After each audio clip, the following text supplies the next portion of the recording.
pour la belle présentation. Ton chèque est dans ma poche. Tu viendras tout à l'heure sur moi le chercher. Désolé de déranger cette belle séance de cégep en spectacle. Très beau la clarinette, c'est très touchant. Monsieur, il y a bien des amis dans ma salle, bien des amis à moi, des amis de mes amis. Je vois monsieur l'honorable premier ministre Charest. Voyons, le boulevard à Québec, là, le boulevard Charest, c'est ça, le Charest.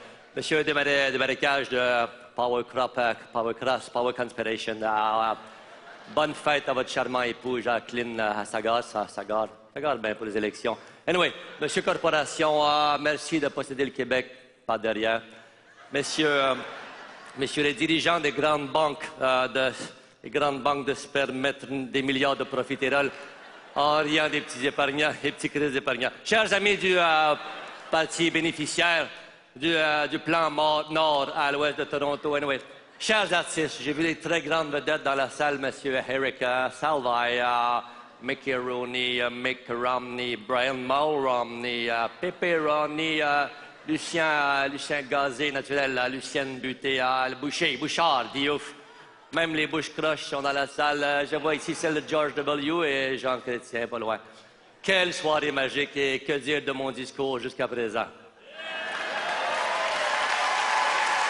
Merci beaucoup. Un véritable scénario de Ken Scott.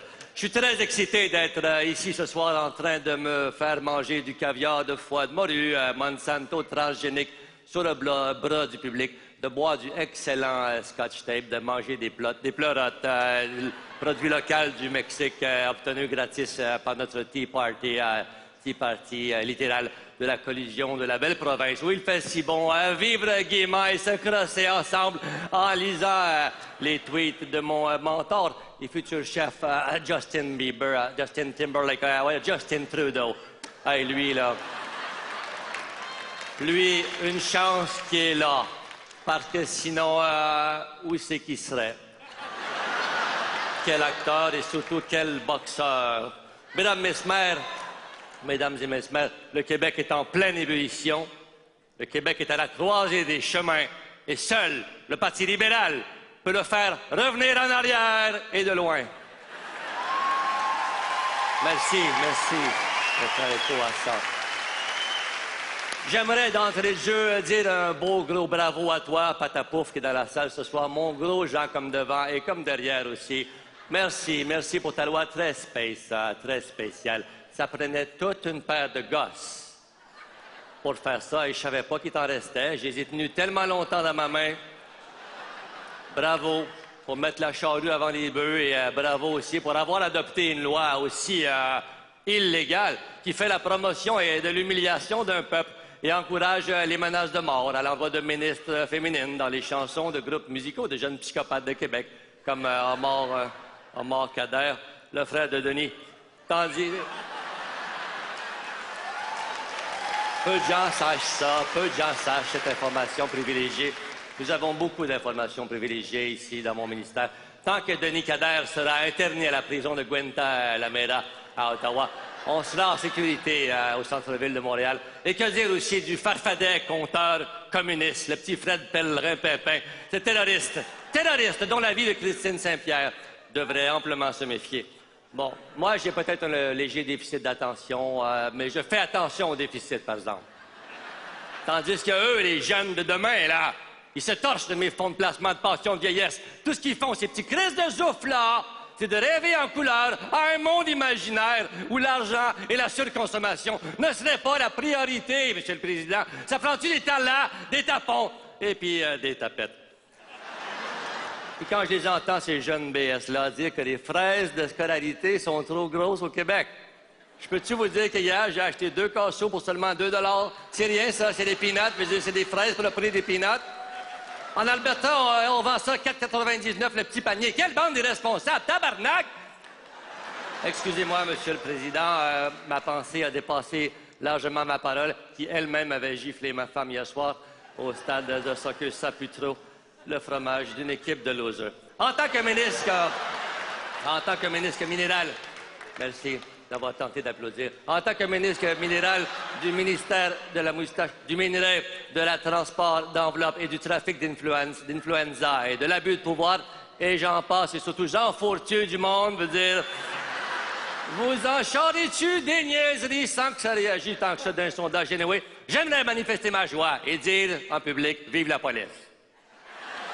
Vive la violence et surtout, vive les tie wraps, surtout quand on les attache sur les poignets du falafel islamiste, là, à Birkadir. Et c'est dangereux, enfants, tellement facile à baiser, à baisser, à besame mucho.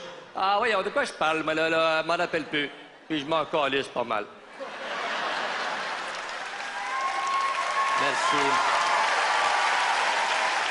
Ah, j'ai une petite anecdote à vous raconter. Moi, dans ma vie de tous les jours, j'ai très honte de le dire, mais j'ai un garçon qui est aux études universitaires. Ça fait pas de lui un étudiant, au contraire, Monsieur le Président. Bon, ma moustache fait des siennes. Mais mon fils, malheureusement, possède un petit ami pas clair, là, qui sera sûrement dans le futur un jeune contrevenant homosexuel. Ça tombe mal. Et je travaille justement main dans la main et dans vos poches avec le clan risotto champignons et avec les moteurs pour modifier les lois en ce sens et le faire incinérer, ce jeune déchet compostable de la société. Chers amis et complices de mon avancement personnel, on s'entend-tu que nous voulons une société distinguée où les gays et lesbiennes et autres membres de la colonie artistique seront interdits et où les jeunes Canadiens auront accès facilement à la peine de mort et au suicide par faute de projets collectifs. Merci, M. le Président, merci tout le monde.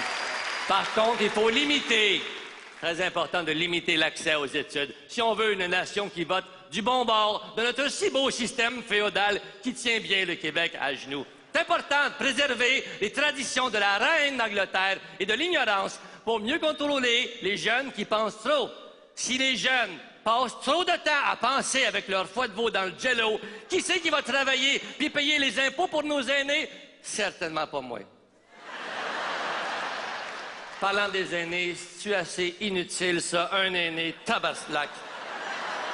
Sans joke. La Parti libéral est une grande famille consanguine qui s'entraide avec la construction pour demeurer riche et se dépêche avant de passer au cash, avant de se faire pogner et entend bien profiter jusqu'au bout d'un système slack qui encourage la collusion automobile et la congestion nasale d'une province complexée qui adore dépenser pour rien dire. La Parti libéral, dans le fond, c'est comme Scott Gomez. Hein? On a pris une chance avec lui, puis on ne sait plus comment s'en débarrasser. Merci, c'est un compliment. Aussi, la Parti libérale, c'est comme la mafia, hein? C'est ça.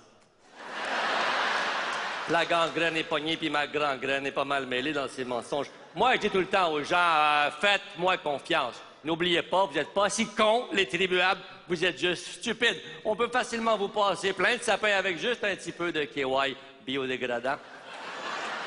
Très, très facile. Ben, regardez les avions F-35, hein? Avions de chasse qui coûtent des milliards. C'est un beau sapin, ça. Qui c'est les caves qui vont payer les 50 milliards pour ça? Hein? Pour qu'on puisse surveiller nos frontières en Arctic Power puis attaquer le Bangladesh en Éthiopie. Qui va payer aussi pour mon gros F-150? Ben oui, c'est les étudiants de la classe de 5e et de la fac, c'est ça. C'est à nos jeunes de payer hein, pour les avions. C'est eux qui conduisent, dans le fond. C'est nos jeunes qui ont la chance d'aller en Afghan puis en Nissan conduire des chars d'assaut qui explosent sous les mines anti-personnes. Là, c'est des jeunes qui ont l'honneur de revenir dans nos beaux gros avions militaires avec des beaux gros drapeaux canadiens sur le cercueil. Ça coûte cher, ça.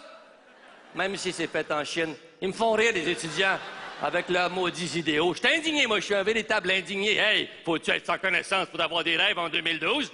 La Terre, anyway, est une grosse boule de crème glacée à la marde en train de fondre. Puis moi aussi. Ça fait que l'éducation, puis le partage de la santé, puis des richesses naturelles, du bien commun de Dominique Champagne, c'est pas pour monsieur tout le monde, ça, c'est pour moi. Puis quelques amis à l'ouest de Peel, puis au sud de Westmount, puis au nord de Jean Charest. Excusez-moi. En terminable, Monsieur le Président, j'aimerais simplement dire, simplement candidement, vive le cinéma américain, mort au cinéma indépendant, puis tout ce qui est indépendant, anyway. Vive les blockbusters, vive l'argent, vive les consommateurs, vive la pornographie, vive ma biographie et vive ma croissance personnelle de ma surconsommation. Et surtout, donnons aux étrangers et aux Chinois nos richesses naturelles, parce que nous sommes nés pour un petit peuple. Vive la culture et les valeurs de Calgary, et de grâce, ne laissons pas les maudits jeunes briser mon rêve d'un Québec beige dans un Canada brun!